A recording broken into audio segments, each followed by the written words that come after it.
Salut tout le monde, j'espère que vous allez bien. On change un petit peu de décor et c'est l'occasion pour moi de vous présenter mon magnifique micro qui tient de manière un peu artisanale, comme vous pouvez le voir, une pince à cheveux sur un mini trépied. C'est comme ça que je fais à chaque fois, mais d'habitude j'arrive à le cacher. Aujourd'hui non, c'est pas grave. Je le mets un peu proche parce que j'ai une machine à laver qui tourne, donc je pense que s'il est trop loin, vous entendrez aussi la machine. Bref, je suis là pour vous parler de mes top et flop du mois de juin, de tout ce qui concerne pas la lecture, même si on va un tout petit peu parler de lecture quand même. Je vais commencer par Netflix. J'ai pu voir Pupille, qui a été réalisé par, j'ai oublié son prénom, enfin son nom évidemment, je crois que c'est Jeanne Herry, qui est la réalisatrice de Je verrai toujours vos visages, que j'avais vu au cinéma et que j'avais beaucoup aimé. Et donc là, Pupille, c'est sur le parcours d'un enfant qui est placé en tant que pupille de l'État. C'est très joli, c'est très délicat, c'est très... Alors c'est un peu, j'ai l'impression, le parcours pas idéal, mais c'est-à-dire que ça nous démontre un parcours où quand tout se passe bien, tout est joli et tout. J'imagine bien que dans la réalité c'est pas aussi simple, mais j'ai beaucoup aimé. C'est assez émouvant, mais j'ai trouvé ça très bien. Ensuite j'ai regardé une série qui s'appelle Famille en feu. C'est une série polonaise. C'est très spécial. C'est en gros, nous voyons deux jeunes gens qui arrivent à l'église. Et à chaque épisode, il y a 6 épisodes je crois, il y a quelqu'un qui arrive et du coup l'un des deux mariés s'en va en colère ou veut plus se marier ou va s'asseoir et fait un malaise ou voilà. Et donc on fait des flashbacks et on comprend le pourquoi du comment. Je peux pas dire que j'ai adoré, j'ai trouvé ça un petit peu lent, un petit peu répétitif, le coup de « Ok, c'est bon, maintenant on se marie. Ah, puis j'en ai marre, j'ai pas envie. Ah, puis c'est bon, en fait, on se marie. Ah, puis non, je veux pas y aller. Ah, puis en fait, on se marie. » Je crois que j'ai même pas vu le dernier et je pense que je vais pas le regarder. Parce que, voilà, il y a pas assez d'enjeux ou de suspense pour que je me dise « Ah, j'ai vraiment envie de savoir. » Ensuite, j'ai regardé la série documentaire qui s'appelle McGregor sur le champion de MMA. Alors maintenant c'est plus MMA, c'est UFC, bref c'est Mixed Martial Arts, vous savez l'hexagone. J'avoue que j'ai beaucoup de mal personnellement, c'est pas du tout un jugement, mais moi les sports où le but c'est de taper l'autre jusqu'à ce qu'il soit KO, j'ai beaucoup de mal, je trouve ça hyper violent et je comprends pas trop. Je sais que plein de gens adorent, mais voilà. Et donc c'était un peu aussi pour essayer de comprendre. La série, elle est en 4 épisodes je crois, et je l'ai trouvée un tout petit peu... bof, parce que je pense que c'est peut-être pour les gens qui sont déjà fans de McGregor, parce que y a plein de flashbacks, mais les dates sont pas toujours hyper bien rappelées, hyper bien précisées, du coup j'étais là. Alors ça, il se blesse avant ou après avoir dit ça, avant ou après s'être battu contre lui, etc. Donc pas hyper clair. Après le personnage est assez intéressant, c'est un Irlandais en gros qui est parti de rien, mais il a à la fois plein de moments où il est touchant, il est assez attachant, on se dit ah en fait il a un vrai sens de machin, et il y a plein d'autres moments où on se dit mais en fait c'est juste un sale type et c'est un peu une ordure. Donc je sais pas. Et enfin il y a la nouvelle saison de Black Mirror qui est sortie.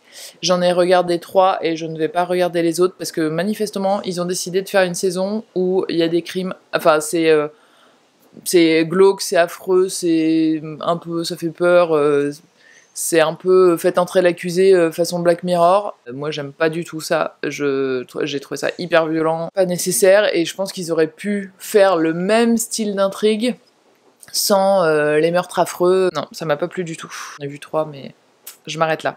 J'ai regardé vite fait le résumé des 2 autres et il y a encore des crimes atroces, donc j'étais là, bon bah non c'est bon. Et en plus les autres saisons n'étaient pas du tout axées là-dessus. Donc là, j'étais un peu déçue aussi, parce que le côté dystopie, il est beaucoup moins...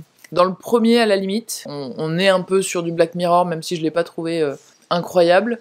Mais ouais, bof. Ensuite, sur Arte, j'ai vu une série qui s'appelle 1m20, et c'est une série dont j'ai entendu parler dans un épisode des Couilles sur la table, qui recevait Charlotte Puisieux, qui a écrit un super livre qui s'appelle De chair et de fer, donc je vous parle assez souvent, sur le validisme de la société, notamment française, et sa vie avec le handicap, etc. Et elle recommandait cette série parce que le personnage principal, c'est une jeune fille qui est en fauteuil. Là, on suit sa vie, en fait, et le fait qu'elle soit en fauteuil, c'est pas le truc principal de toute l'intrigue, au contraire, c'est sa vie d'adolescente. Et je trouve ça vachement bien. Sur YouTube, j'ai regardé une super... Alors, c'est 2 super vidéos. C'est le même sujet mais divisé en deux.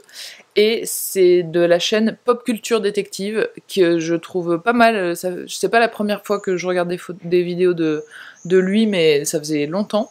Et donc là, alors c'est en anglais, mais c'est sur comment les agressions sexuelles sur les hommes sont traitées dans les séries et dans les films. Il montre que c'est souvent là pour la petite blague, en fait. Tous les extraits qu'il montre, c'est tellement toujours le même schéma de ah bah tu sais, si t'étais en prison, les garçons comme toi, et il y a toujours cette blague de la prison et cette blague de faire tomber le savon, encore et encore et encore et encore, qui arrive même jusque dans des shows pour enfants, dans SpongeBob et dans, je sais plus, il montre un autre exemple. En fait, on se rend compte que c'est vraiment omniprésent. Alors, il n'y a pas d'extrait de film français, mais en tout cas, dans la pop culture américaine, c'est prégnant. Ça fait réaliser à quel point c'est distillé dans nos consciences à tous et à toutes. Et donc la première partie, c'est quand l'agresseur est un homme, et la deuxième partie, c'est quand l'agresseur est une femme.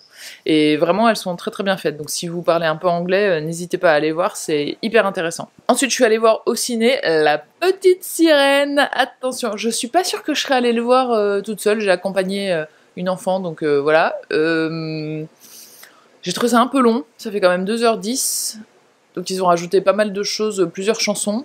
Après, c'est bien fait, c'est joli, voilà, les paysages sont beaux, mais le dessin animé, j'avais 10 ans, donc j'étais pile la cible et j'avais bien aimé. Maintenant, ouais, non, je l'ai trouvé un peu long, honnêtement. Il y a une partie au milieu où j'étais là, allez, il faudrait peut-être avancer un petit peu l'action. Je suis allée au théâtre aussi et j'ai vu une représentation vous connaissez peut-être le livre de Mona Chollet qui s'appelle Sorcière, la puissance invaincue des femmes, c'est le titre complet, je crois, que j'ai lu il y a 2 ou 3 ans et que j'avais bien aimé. Il passait au théâtre en lecture publique, donc c'était une lecture faite par 4 actrices et il y avait des fois des petits intermèdes de musique. C'était pas mal, après ça restait vraiment une lecture, point. Et du coup c'était un petit peu plat, l'ayant déjà lu je connaissais un petit peu le fond et voilà, ça m'a pas, j'ai pas trouvé ça absolument indispensable. Si vous hésitez entre aller le voir en spectacle et le lire, lisez-le plutôt, je trouve ça plus sympa. Et ensuite je vais vous parler de podcast. Dans l'émission Les couilles sur la table, le dernier épisode c'est les masculinités antillaises et c'est hyper intéressant de voir, alors il y a plein de choses dont elle parle en disant mais je pense que ça s'applique à la chercheuse qui parle, je pense que ça s'applique à les masculinités en général, mais il y a des choses qui sont particulières aux Antilles et franchement j'ai trouvé ça hyper intéressant. Ensuite j'ai écouté, je l'ai pas encore fini, mais le début d'une série documentaire de 10 épisodes qui s'appelle La politique des putes.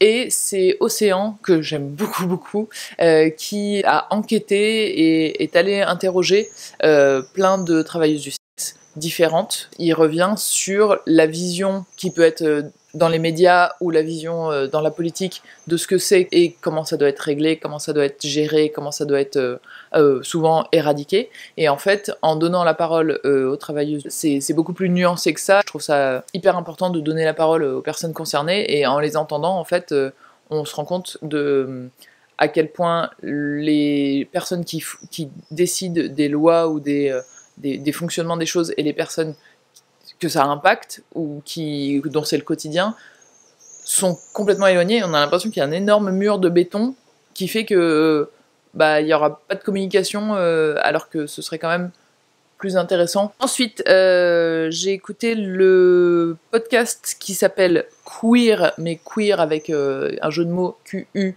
et weir, le truc entendre, écouter. Et c'est un podcast qui a été fait par Rosane Le Carboulec. Elle a écrit un livre très récemment qui s'appelle Les Humiliés, dont je vous ai parlé la semaine dernière, sur la violence des débats et des manifs à l'époque des très longs débats sur le mariage pour tous. Donc c'était il y a 10 ans.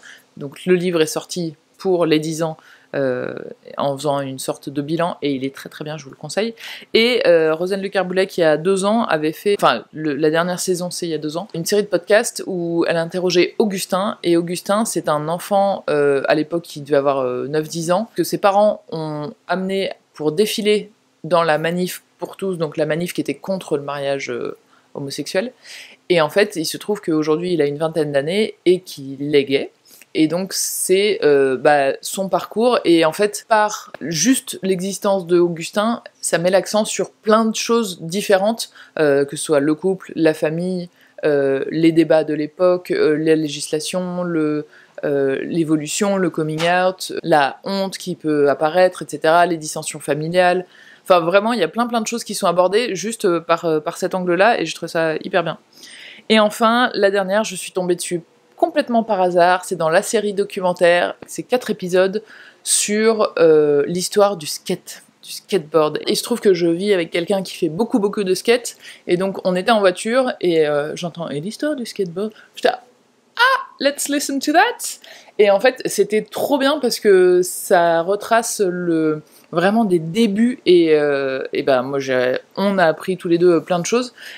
Notamment la première personne qui a vendu des skates en France, comment il faisait, il allait au Trocadéro, en gros il avait des planches dans son coffre et il les vendait à des petits ados, des enfants presque. Et il y a le fait aussi que ce soit arrivé en 77, genre d'un seul coup tout le monde, à Paris en tout cas, hein, tout le monde avait un skate, et puis à la rentrée 79, c'était passé de mode, un peu comme les POG si vous voulez, c'était vraiment le côté super à la mode. Plus du tout, parce que y avait le ministère des Sports, qui avait imposé des espèces de règles, de discipline, de trucs, alors que vraiment l'esprit c'était on est dans la rue et on a besoin de rien pour s'éclater. Et évidemment après c'est revenu, hein, mais rien que ça, le fait que ça apparaisse comme un effet de mode à ce point-là, c'était drôle. Et puis voilà, il y a plein d'histoires, il y a plein d'anecdotes, il y a plein de gens, d'anciens skateurs, toujours skateurs, d'anciens, de nouveaux et tout ça, et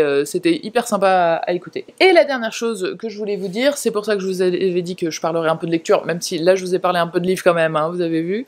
J'ai commencé, donc je vous ai fait une vidéo il y a 2 semaines je crois, un Blush Book Club. J'ai créé un serveur Discord et j'ai fait un appel dans la vidéo en disant si quelqu'un se sent de l'administrer, parce que peut-être j'aurais pas trop le temps et surtout les compétences, hein, je crois.